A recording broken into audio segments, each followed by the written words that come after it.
United isn't trying to win the US airline game the normal way anymore. While everyone fights over domestic upgrades, credit card perks, and who has the least awful boarding experience, United has been making a quieter move with a much bigger payoff. They want to be the US airline you think of first when the trip isn't New York to Miami, but New York to basically anywhere on the planet. And the weird part is, their secret weapon isn't a new terminal, a viral ad campaign, or some flashy rebrand. It's one airplane that keeps showing up in their plans like a recurring character. You can't ignore the Boeing 787 Dreamliner. And if United's plan works, the 787 won't just be a plane in their fleet. It'll be the reason they can reach places other US airlines can't touch profitably. But here's the real question. Why would a major US airline build its international future around one wide-body family so aggressively? Especially when the industry has learned the hard way that airplane programs can get messy. The answer starts before United Airlines even looked like the United we know today. Long before the merger headlines and the modern United Next era, there was Continental Airlines.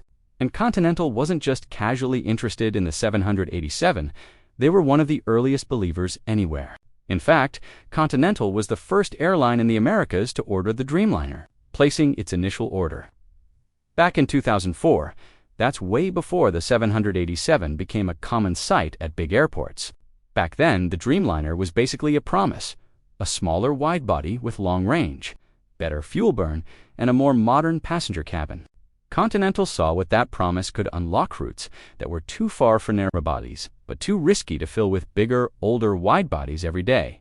And they didn't stop at an early order. Continental also became the first customer in the Americas to order the 787-9 variant. That matters because the -9 sits in the sweet spot, big enough to carry serious revenue, but still efficient enough to make in-between markets work. This was basically the first clue that the Dreamliner wasn't just an aircraft choice. It was a network philosophy. We're going to connect more cities directly, even if the demand isn't massive, because our plane can make it pay. Then came the merger that turned that philosophy into a full-blown identity. When United and Continental became one airline, United had a choice. It could treat the Dreamliner as an inherited project, something you keep because it's already in motion. Or it could turn it into the foundation of an international strategy that would separate them from the pack. United chose the second option, and that single decision shaped everything that followed. What makes it more interesting is what other airlines did when they faced a similar fork in the road. Delta, for example, inherited 787 orders when it merged with Northwest, but eventually canceled those Dreamliner orders in 2016. Delta leaned into Airbus widebodies instead, building a long-haul approach that didn't depend on betting big on the 787 program. United went the opposite direction, and once you see what United did next, you realize they weren't experimenting, they were committing. If you want the moment, United stopped playing small with the Dreamliner. Look at December 13, 2022. That's when United finalized a massive order for 100 Boeing 787s, with options to buy 100 more. Boeing itself called it the largest 787 order in its history then. Less than a year later, United came back for more. In October 2023, Boeing announced United had exercised options to order 50 additional 787-9 South and even secured more options beyond that. Media room plus one, this is the part people miss. It wasn't just, we want Dreamliners. It was, we want the Dreamliner variant that best fits our route expansion. Machine, the 787-9, is basically the airline equivalent of a multi-tool, long-range, strong economics, and flexible enough to work across multiple hubs and markets. Without feeling like you're forcing the aircraft onto a route it doesn't belong on. But you can order all the jets you want and still not change the game unless you have a clear mission. United's mission shows up in their network strategy, and they've actually said the quiet part out loud in their own announcements. They're expanding international reach aggressively, and they love being the only US airline on certain routes because it makes them the default choice. For one major schedule push, United highlighted 147 international destinations and nearly 40 destinations that no other US airline served. United Airlines plus one, that's not a random statistic. That's a strategy statement. Here's why that matters. In international travel, the airline that owns the nonstop often owns the customer. People will tolerate a lot to avoid a connection extra cost, slightly worse timing, even a less perfect seat, because nonstop feels safer, simpler, and more predictable. So when United can say we're the only US carrier flying this, it's not just bragging, it's customer capture. And the Dreamliner is what makes that customer capture scalable. The 787 exists in a zone where it can fly very far without requiring the massive demand that older, larger widebodies often needed to break even. That's how you turn interesting but risky routes into routes that actually work. It's also why you see Dreamliners tied to the kind of network headlines that sound oddly specific, like new long-haul links from certain hubs to destinations that aren't the usual London-Paris-Rome trio. United has used 787 to 9 South for Asia-Pacific growth and niche routes that lean into being first, only, or most direct. San Francisco Chronicle +1. And that's the first big reason for the 787 bet. United wants to be the airline that connects the in-between dots, not just the biggest dots. They're building an international web where the value isn't only in the mega routes, everyone flies, but in the routes where they can become the obvious choice because nobody else is offering the same nonstop. But the second reason is even more powerful, and it's not flashy at all. It's cost structure, the unsexy decisions, the kind of decisions that don't trend online, but quietly decide which airline wins over a decade. Fleet simplification is the cheat. Code most people ignore because it sounds boring, yet it's one of the cleanest ways to cut structural costs in an airline. Every additional aircraft type you operate doesn't just add a plane, it adds an ecosystem. Training pipelines, spare parts, tooling, manuals, scheduling complexity, maintenance specialization. All of it multiplies. So United's wide-body approach has been very pick a lane. They're building around the 787 family as the modern workhorse, while keeping other wide-bodies that already fit their system. Now, there's a common talking point that gets exaggerated, so let's keep it real. In the US, the Boeing 777 and 787 are considered separate type ratings, but the FAA has recognized significant commonality between them, including validated differences, training pathways. Federal Aviation Administration +1 in Europe. EASA documentation even reflects a combined B777-787's endorsement framework. EASA translation. Airlines can benefit from cross-fleet efficiencies, but it's not a magic one license, fly everything situation everywhere. Still, commonality matters because it lowers friction. Less friction means more flexibility in staffing and scheduling. And in airline economics, flexibility is money. Then there's maintenance. If you keep your wide-body world clustered around a narrower set of families, you reduce the duplicate universe problem. Your mechanics become deeper specialists. Your spare parts strategy becomes smarter. Your maintenance planning gets easier to scale. And when something goes wrong, and something always goes wrong, you have more options to shuffle aircraft and crews without the entire system snapping. So yes, the Dreamliner is a route enabler, but it's also a simplifier. It's the plane you can buy a lot of without creating chaos. Because the family is consistent and the operational model scales, now here's where the story gets a little more complicated. Because the third reason behind the 787 bet isn't purely technical or economic. It's political. And not in the clickbait way, more in the this is how the US aviation ecosystem really works. In the US, aircraft purchasing doesn't happen in a vacuum. Boeing isn't just a manufacturer. It's part of the national industrial identity. And big domestic orders aren't just business, they're jobs, supply chains, and a lot of pressure sitting in the background. When a major US airline places a massive order with Boeing, it's not hard to see why that fits neatly inside the keep the industrial base strong narrative. And when airlines have benefited from massive government support in crisis eras, the optics of buying American can become part of the unspoken logic. There's also leverage. A customer that's one of the biggest buyers in a program tends to get attention, better negotiation power, more influence in delivery planning, and a stronger relationship network. That doesn't mean airlines buy planes out of patriotism. It means the system nudges them toward choices that align with the home market giant, especially when those choices also make economic sense on paper. But every advantage has a shadow side. And United's shadow side is the risk of dependency. Because betting your international dominance on the 787 only works if Boeing can deliver enough aircraft on time, with reliable quality, and the 787 program has had chapters that made the entire industry nervous. Boeing has faced serious scrutiny and disruptions connected to 787 production quality and certification processes, including delivery pauses and intensified oversight. United still has a long-running A350 position that has been deferred far out, and industry coverage has described a looming decision window as United plans for long-term retirements. Aero time plus 2 simple flying plus 2, this is where speculation starts, so it's important to frame it correctly. No one outside United's inner circle can declare what they'll do as fact.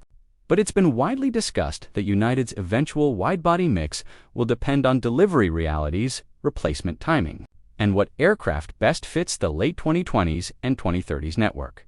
If Boeing hits its stride and United keeps receiving 787s at the pace needed, the logic of staying heavily Dreamliner-centric gets even stronger. If delays or constraints stack up, the A350 becomes the obvious insurance policy sitting right there on paper, waiting for a decision. That's why this isn't just a fleet story. It's a chess game with a clock.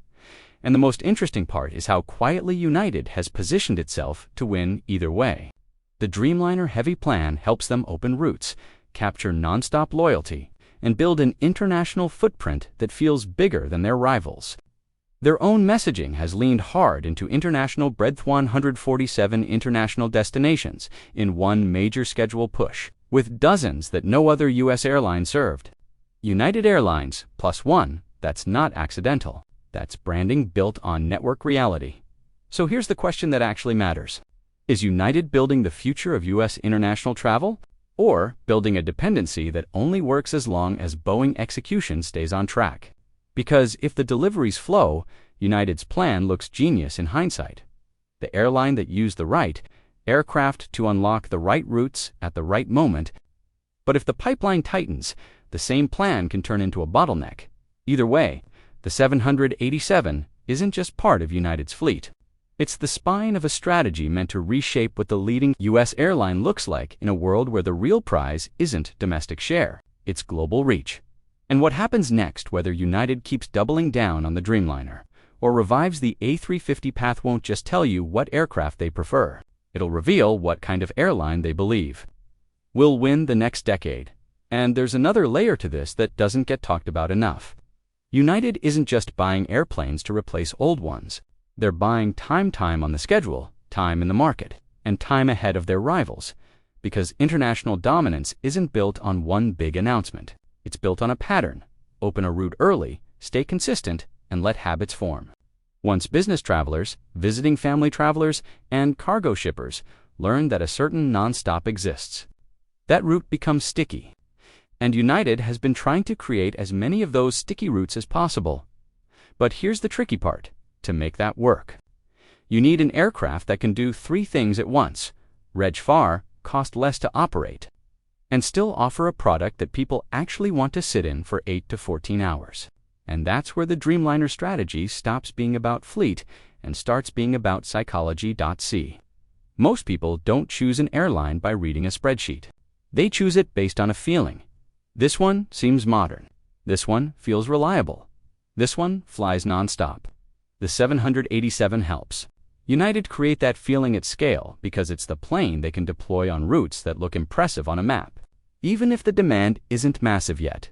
And once you realize that, a lot of United's moves start to make sense, because United doesn't need every route to be a blockbuster right away. They just need enough routes to be the airline that goes everywhere. That reputation becomes its own engine. Every new destination makes the next destination easier to sell. But that wasn't the whole story. Because the Dreamliner isn't just about passengers, it's also about cargo. And cargo is the quiet money that can turn a borderline route into a profitable one. Long-haul belly cargo adds revenue without adding seats. And on certain international lanes, that matters more than people realize. So even when a route isn't full of tourists every day of the year, the aircraft can still earn in the background. That's how you keep flying thin routes without panicking the first time loads dip. And now the strategy starts to look less like a gamble and more like a system. United's hubs are the next piece. Newark, Chicago, Houston, San Francisco, each one plays a different role in feeding long-haul flights. If you can use the 787 to connect a hub to a city nobody else serves nonstop, you're not just adding a route, you're creating a funnel. Now that hub becomes the gateway for travelers from dozens of smaller cities who connect through your network. And here's the part that gets almost sneaky. When an airline dominates international flying out of a hub, it can shape behavior. People stop shopping as much. They just default. Corporate travel contracts tilt. Frequent flyers commit harder because the airline is simply more useful. And once that happens, the airline doesn't have to win every route on price. It wins on convenience. But then comes the part United can't fully control: the world itself. International aviation is exposed to geopolitics. Airspace changes, fuel swings, and sudden demand shifts. And that's exactly why United prefers the Dreamliner. If the world changes overnight, you don't want a fleet that forces you into only mega routes with mega writs. You want an aircraft that can be redeployed quickly, shift capacity without breaking the math, and keep the network flexible. That flexibility is basically a survival trait now. And United has been acting like it knows the next decade won't be calm. But there's still a pressure point nobody can ignore: supply and timing. United's whole plan assumes the delivery pipeline stays steady enough to retire older aircraft on schedule.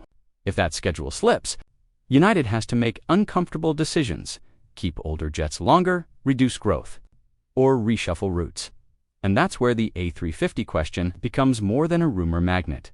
Because if United ever decides it needs a second widebody pillar, the A350 becomes the obvious candidate on paper.